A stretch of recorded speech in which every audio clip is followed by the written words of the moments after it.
Memórias Sombrias apresenta 10 memórias sombrias do interior do Brasil. Histórias que você nunca deveria ouvir. Esta não é uma coletânea de histórias comuns. Tudo o que você está prestes a ouvir carrega consigo ecos de algo muito mais sombrio. Talvez você durma tranquilo hoje, mas cuidado, porque essas histórias têm um jeito peculiar de entrar na sua mente quando a noite cai. Você foi avisado. Agora vamos começar. Primeira história. O som que ninguém deve ouvir. No vilarejo de Pedras Frias, havia uma montanha rodeada de lendas sombrias. As pessoas acreditavam que quem subisse até o topo poderia ouvir um som inexplicável, algo capaz de levar até as mentes mais firmes à loucura. Clara, uma jovem estudante de antropologia, sempre escutava essas histórias como puro folclore. Mas algo nas palavras do ancião do vilarejo mexeu com ela. Não importa o quanto sua curiosidade grite, menina. Não suba aquela montanha à noite. Tem coisas lá que não são para ouvidos humanos, ele disse. Determinada a desmentir os boatos, Clara decidiu subir a montanha à meia-noite. Era uma noite sem lua e o vento soprava forte entre as árvores. O caminho era íngreme e tomado por arbustos, mas Clara era persistente. Ao chegar ao topo, o silêncio era quase ensurdecedor. Durante alguns minutos, não aconteceu nada. Ela estava pronta para rir daquilo tudo quando de repente um som distante surgiu. Era baixo, quase imperceptível, mas profundamente desconfortável. À medida que o som aumentava, Clara percebeu que ele não vinha de um ponto específico. Era como se estivesse ao seu redor, invadindo sua mente. Era uma mistura de gritos distorcidos, choros e algo que lembrava um sussurro sinistro. Ela tampou os ouvidos, mas não adiantava. O som parecia vibrar dentro do seu corpo, trazendo lembranças que ela jamais vivera, como se várias vidas estivessem passando diante de seus olhos. Desesperada, Clara tentou correr, mas suas pernas falharam. Tudo começou a girar, e o som era agora tão alto que suas lágrimas escorriam de puro desespero. Os moradores do vilarejo afirmam que o som da montanha ficou mais intenso desde aquela noite. Eles ainda encontram pegadas subindo, mas Clara nunca voltou para casa. Agora nossa segunda história. A procissão do sem rosto. Francisco era um homem acostumado à solidão da estrada. Como caminhoneiro, ele sabia que dirigir à noite era sempre mais perigoso, mas também era quando a carga rendia mais. Naquela madrugada, enquanto dirigia por uma estrada deserta cercada por pastos secos, ele viu algo incomum ao longe. Um grupo de pessoas caminhando lentamente pelo acostamento. Francisco reduziu a velocidade e tentou olhar com mais atenção. O grupo, segurando velas acesas, andava de forma ordenada. Suas roupas pareciam antigas, longos trajes negros que arrastavam no chão. Ele diminuiu o ritmo para entender o que estava acontecendo. Quando passou perto deles, um arrepio percorreu sua espinha. Por baixo dos capuzes não havia rosto, apenas superfícies lisas, como máscaras sem detalhe. O rádio do caminhão chiou com interferência, emitindo sons estáticos e vozes ininteligíveis. O pânico cresceu quando, pelo retrovisor, Francisco viu que as figuras agora estavam mais próximas, mesmo que ele tivesse acelerado. Era impossível. Ele pisou fundo no acelerador, mas o motor começou a engasgar como se estivesse sendo puxado por uma força invisível. Então, o caminhão morreu no meio da estrada. As figuras cercaram o veículo, suas velas agora brilhando como brasas vivas. Francisco gritou, mas nenhum som saiu. A única coisa que conseguiu ouvir foi um coro aterrorizante em um idioma que não conhecia, sussurrado por aqueles que não tinham boca. Dias depois, encontraram o caminhão vazio e Francisco jamais foi visto novamente. Agora, terceira história. A casa que nunca dorme. Na vila de Santa Aurora, havia uma casa que intrigava todos os moradores. Mesmo abandonada há décadas, as luzes em seu interior permaneciam acesas dia e noite. Não era possível ver quem vivia ali, mas dizem que qualquer pessoa que ousasse entrar jamais voltava. Joaquim, um viajante sem lar, ouviu essas histórias quando passou pelo vilarejo e decidiu testar sua coragem. Com uma lanterna e um velho canivete, ele foi até o casarão uma noite de lua cheia, enquanto a vila inteira dormia. Ao empurrar a porta, foi surpreendido pela facilidade com que ela cedeu. Lá dentro, tudo estava impecável. Poltronas elegantes, cortinas de veludo vermelho e uma mesa de jantar impecavelmente arrumada com pratos de porcelana e taças de cristal. Ele caminhou pela sala, notando o silêncio opressor. Ao olhar para as paredes, notou dezenas de retratos antigos, figuras sérias, olhando diretamente para ele. Quando se aproximou de um quadro, um calafrio percorreu sua espinha. Os olhos da figura no retrato moveram-se, acompanhando cada movimento seu. Tentando ignorar a sensação de estar sendo observado, Joaquim subiu as escadas para explorar o segundo andar. No entanto, ao pisar no corredor do andar superior, as luzes começaram a piscar e as portas se abriram sozinhas, revelando cômodos escuros com sombras que pareciam flutuar. Desesperado, ele correu para a escada. Mas ao olhar para baixo, viu todas as figuras dos retratos agora reunidas no primeiro andar, olhando diretamente para ele. As luzes apagaram-se de vez, e a última coisa que Joaquim sentiu foi uma mão gelada tocando sua nuca antes de tudo ficar escuro. A casa permanece acesa até hoje, e dizem que agora há um novo retrato na parede. O rosto assustado de Joaquim. Agora, quarta história. O rosto no espelho da escola abandonada. A escola São José, em um município esquecido pelo tempo, foi fechada após um trágico incêndio que ceifou a vida de uma jovem aluna. Os poucos que moravam na região afirmavam ouvir passos nos corredores e choros abafados vindo do prédio vazio durante a noite. Mateus, um adolescente que adorava desafios, decidiu entrar na escola com seus amigos para filmar o que encontrasse. Eles chegaram no prédio por volta da meia-noite, pulando um muro enferrujado. Lá dentro, o cheiro de mofo e cinzas ainda era forte, apesar de o incêndio ter ocorrido há anos. O grupo caminhou pelos corredores com lanternas tremendo em suas mãos e rindo nervosamente. Quando chegaram ao banheiro feminino, algo estranho aconteceu. Um espelho no fundo da parede parecia limpo, como se alguém o tivesse cuidado. Mateus aproximou-se, encarando seu reflexo. Por um momento, tudo parecia normal. Mas então, viu um rosto atrás dele, pálido, com olhos vermelhos e sorriso cruel. Ele girou o corpo, mas não havia ninguém ali. Quando olhou novamente para o espelho, o rosto não só continuava lá, como parecia mais próximo. De repente, o vidro começou a rachar, e o reflexo de Mateus puxou-o para dentro com força, enquanto ele gritava desesperadamente. Os amigos correram para fora, deixando seus equipamentos para trás. No dia seguinte, quando retornaram ao local, tudo estava como antes, exceto pelo espelho rachado e o reflexo de Mateus, que parecia preso, batendo no vidro, implorando por socorro. Agora a quinta história. A torre do relógio que nunca para.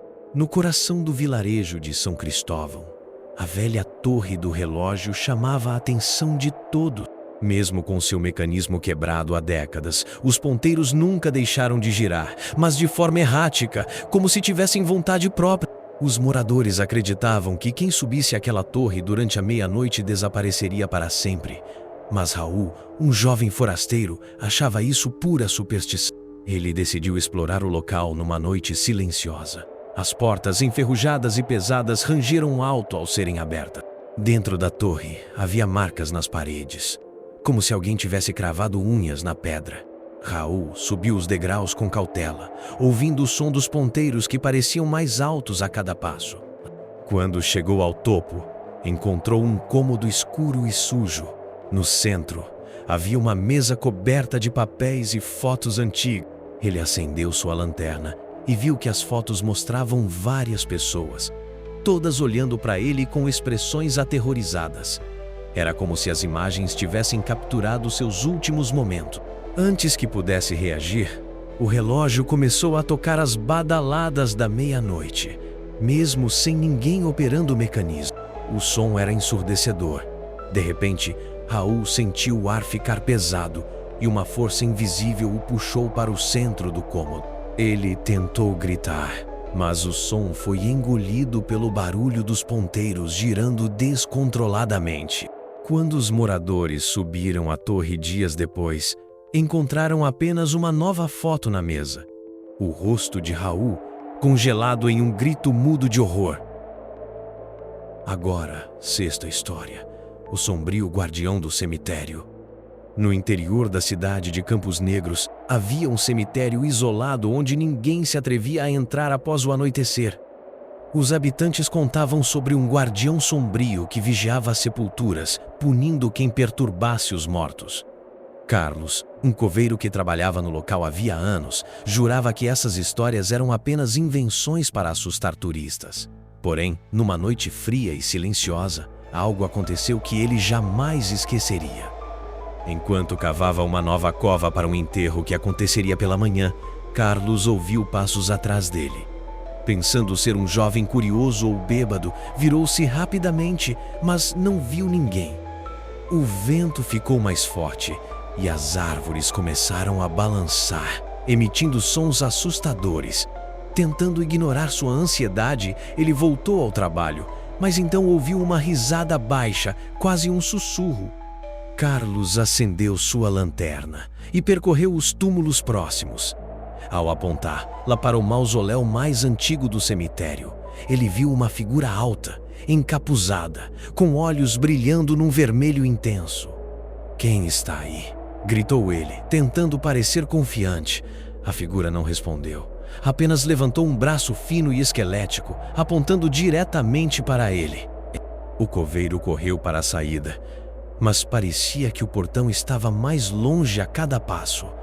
Ele tropeçou em um túmulo e, ao olhar para cima, viu a figura agachada sobre ele, olhando-o com olhos vazios.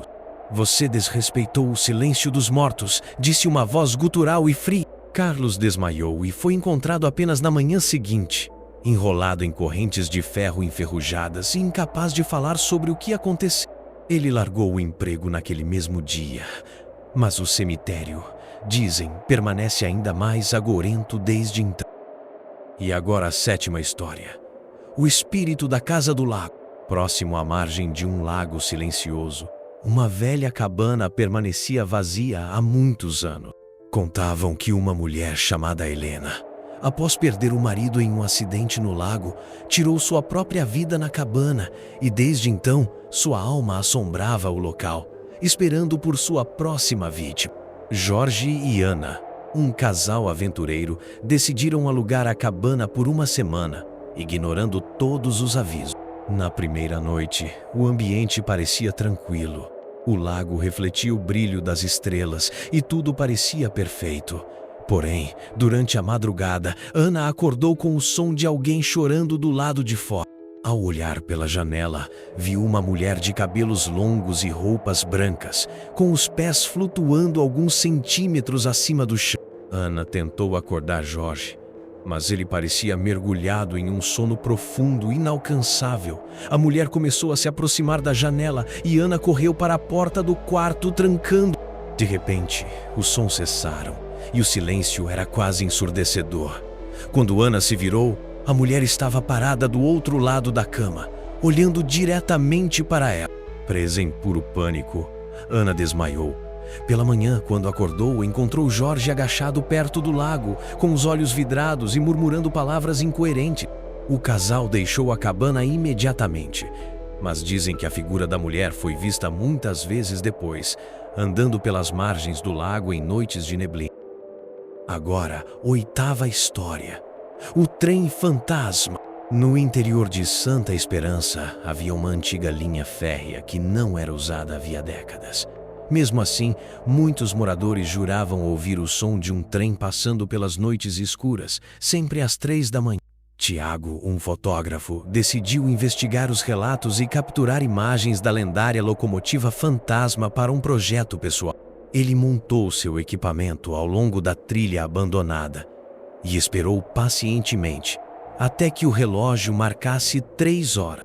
No horário exato, ouviu um assovio forte ao longe. seguido pelo som inconfundível das rodas contra os trilhos. O vento gelado trouxe consigo um cheiro de queimado. Quando Tiago olhou pelo visor da câmera, viu o trem. Uma locomotiva antiga, coberta de ferrugem, com janelas iluminadas por uma luz esverdeada que parecia vir de outro mundo. A locomotiva parou bem à sua frente e as portas abriram. De dentro surgiram figuras transparentes, parecendo presos em constante agonia. Suba, uma voz sussurrou em sua mente. Tiago sentiu seu corpo agir por vontade própria, aproximando-se do trem. Ele entrou no vagão e viu fileiras de passageiros fantasmagóricos que o observavam. Antes que pudesse reagir, as portas se fecharam e o trem partiu, ganhando velocidade. Na manhã seguinte, apenas a câmera de Tiago foi encontrada nos trilhos, registrando seu último momento. Um close assustador de seu rosto, congelado em uma expressão de terror. Nona história: a Gruta do Sussurro. Nas profundezas de uma floresta densa, afastada de qualquer sinal de civilização, existia uma gruta conhecida pelos moradores locais como a Gruta do Sussurro.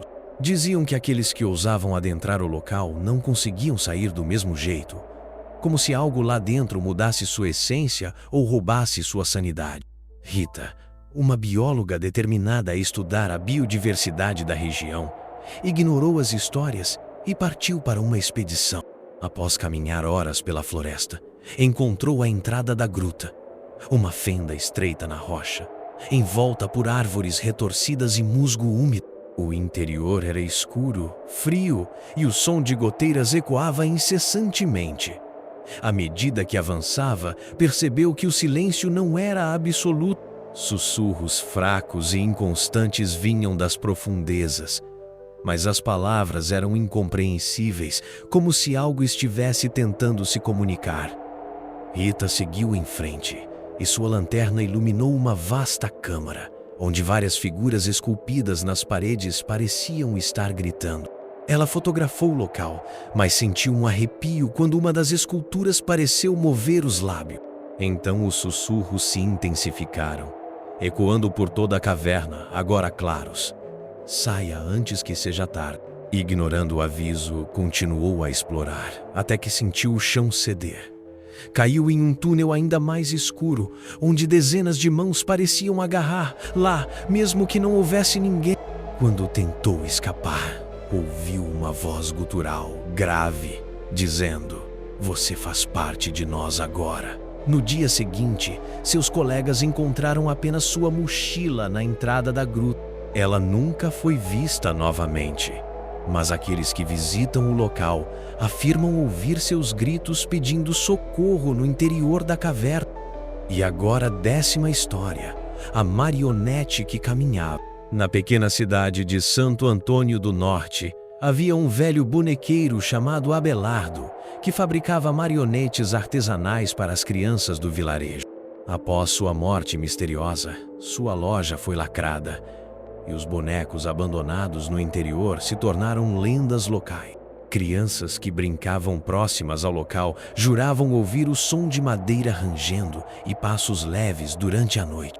Eduardo, um jovem curioso apaixonado por histórias bizarras, decidiu explorar a loja. Munido de uma lanterna, ele arrombou a porta durante uma noite de tempestade. A sala estava coberta de poeira e repleta de marionetes penduradas em suas cordas. Algumas estavam incompletas, outras quebradas, mas todas pareciam ter um brilho estranho nos olhos de vidro. Enquanto explorava o lugar, ouviu um som leve de algo se arrastando. Olhando ao redor, viu uma das marionetes no chão, de pé, como se tivesse se movido sozinho.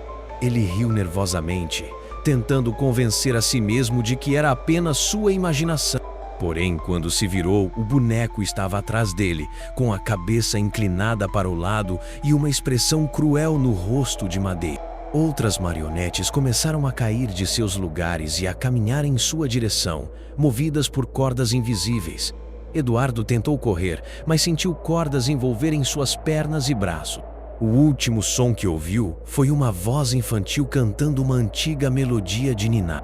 Dias depois, um grupo de moradores abriu a loja e encontrou Eduardo, transformado em uma nova marionete, seus olhos agora duas esferas de vidro brilhando no escuro.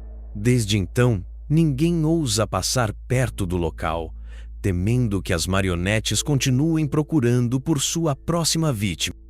Inscreva-se em Memórias Sombrias. E assim encerramos mais uma noite repleta de mistérios, terrores e enigmas que nos fazem duvidar de nossa própria realidade. 10 histórias arrepiantes, que são apenas o começo do vasto acervo de contos sombrios que trago para vocês.